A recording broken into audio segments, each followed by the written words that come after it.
Olá, você está assistindo o programa Vida Cristã em Debate, o seu programa de debates, entrevistas e reflexões, o programa do dia a dia do cristão. E hoje, compondo a bancada, está ao meu lado o pastor Fernando, da comunidade Vida na Palavra, o pastor Ricardo, da comunidade Casarão Itatiba, e o pastor Leandro, da Igreja Tempo de Esperança. E o nosso tema de hoje é o propósito de Deus para a família. E eu vou dirigir a pergunta ao pastor Leandro. Para que existe a família? Eu quero cumprimentar a todos, pastores, você, Júnior, você que nos recebe aí na sua casa, né, que está nos assistindo agora, ou que vão nos acompanhar pela internet. Eu creio que esse assunto família é algo que nós, como pessoas que estamos, né, na mídia, enfim, trabalhando na sociedade, precisamos abordar sempre. Porque aquela frase lar doce lar, Júnior, para muitos hoje já não faz mais sentido, virou utopia. E Deus criou a família para viver em harmonia. A Bíblia diz que Deus criou o homem, a sua imagem e semelhança. Homem e mulher o criou. Então a família foi constituída para Deus para refletir a imagem de Deus. Mesmo na diversidade, participar dessa unidade. Então há muitos objetivos para a família e que nós vamos tentar discorrer nessa noite através desse programa. Certo. Pastor Ricardo, você concorda com o pastor Leandro? Para que existe família nesse sentido aí? Concordo e creio que Deus tem um propósito muito grande através da família. Muitas pessoas hoje estão perdendo, como o pastor Leandro falou, o sentido do que é família. Hoje há uma confusão em relação a essa questão, o que é família, há uma grande discussão hoje na sociedade sobre isso, mas quando nós olhamos para a Bíblia não fica difícil descobrir essa resposta, né? Que a família ela é composta do homem, da mulher, que se tornam marido e mulher, pai e mãe, na hora que tem os filhos. Esse, inicialmente, é o projeto de Deus. E através desse projeto, Deus quer expressar a glória dele, quer expressar o propósito dele para cada um de nós. Certo. Pastor Fernando, do seu ponto de vista, por que Deus criou a família? Então, eu quero antes cumprimentar os amigos telespectadores, a cada um dos pastores nesta noite. Família, ela nasceu no coração de Deus. Certamente que a família é a célula máter da sociedade. Ou seja, se você quer ver uma sociedade mais justa, é preciso que haja o sentido da valorização da família, os valores morais, os valores espirituais, inseridos na Bíblia Sagrada. Deus é o criador da família. Eu creio que quando a gente percebe, a gente começa a analisar a Bíblia Sagrada, a gente percebe que Deus é Pai e nós somos seus inúmeros filhos.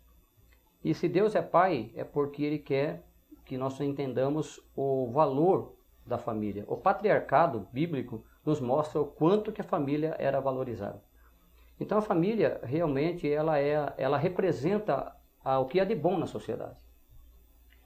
Eu creio que, volto a dizer, se a gente quiser uma sociedade mais justa, a gente precisa valorizar a família. Agora, o oposto também é verdade. Se você quer ver uma desestrutura na sociedade, é você começar pela ruptura da família, né?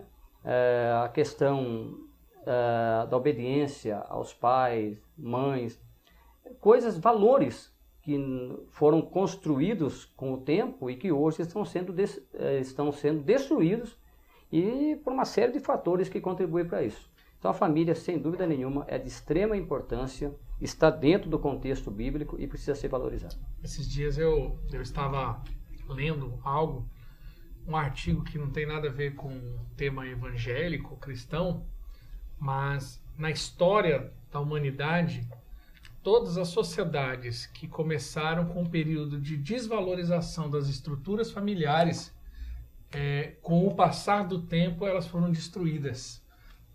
E isso, a história nos diz isso. Você pega o Império Romano, sim, e alguns outros estruturas de sociedades antigas que começaram a perder esse conceito de família, de estrutura, de valores, como bem o pastor disse. Essa sociedade começou a entrar em crise e automaticamente entrou em colapso, e algumas hoje já não existem mais. E o que nós vemos é justamente isso. Nos últimos 50, 60 anos, se você pegar, você vê que o índice de violência, criminalidade, problemas na sociedade, que antigamente não tinha. Perfeitamente. Hoje, por que eu tenho? É só olhar para a família. Quando você vê essa questão da criminalidade, né, pastores? Você vê um problema hoje que o governo perdeu, o Estado perdeu o controle sobre essa questão, né? Olha a raiz do problema. São a maioria, 95% ou até mais, das pessoas envolvidas hoje com crime, com drogas, com prostituição, são pessoas oriundas de uma desestruturação familiar. E aí dá no que dá, entendeu? Certa vez perguntar para um sábio qual seria a sua resposta, né? Perguntaram para ele quando deveria se começar a educar um filho. E ele disse 100 anos antes desse filho nascer. Verdade. Para você perceber o quão importante é o cuidado com a família, aquilo que você falou, e a preservação dos valores morais e espirituais que foram perdidos mesmo nessa sociedade alienada de Deus. Nesse contexto, Júnior, da sua pergunta, eu sei que você tem preparado outras perguntas do propósito de Deus para a família, para o casal, a procriação. Né? Deus criou o casal para que ele crescesse, multiplicasse, espalhasse sobre a terra. Modelo de Deus, né? Modelo de Deus. Deus criou, né, os pais para serem referenciais para os seus filhos, para serem modelos para os seus filhos. Né? Então, há todo um contexto de um propósito. Deus não criou, não foi uma invenção porque Deus não tinha o que fazer. Né? Ele criou a família com um propósito, com um objetivo. E através disso, né, dessa harmonia, né, desse contexto dentro da família, a imagem de Deus é refletida na sociedade. Porque tudo que Deus faz é perfeito. Certo. Você falou dos principais, do propósito, né, de Deus para a família. Mas Deus você tem, assim, o seu ponto de vista, qual que é o principal propósito? Tem um principal ou não? É um conjunto? Vários, são conjuntos, são formas, diretrizes que Deus direciona para a família. Né? Se nós formos olhar de Gênesis, na criação, lá no capítulo 1, né? Depois a ordem de Deus para que marido e mulher tornem uma só carne, passam a ser só uma carne. E depois a gente vai estudar no Novo Testamento qual o papel de cada um dentro da família. A gente vai discorrer aqui um programa de 2, 3 horas, com certeza. Com certeza. Tá certo. Eu vou deixar uma pergunta para o próximo bloco. O que é uma família sem Deus? Ok? Voltamos daqui a pouquinho, após nossos comerciais.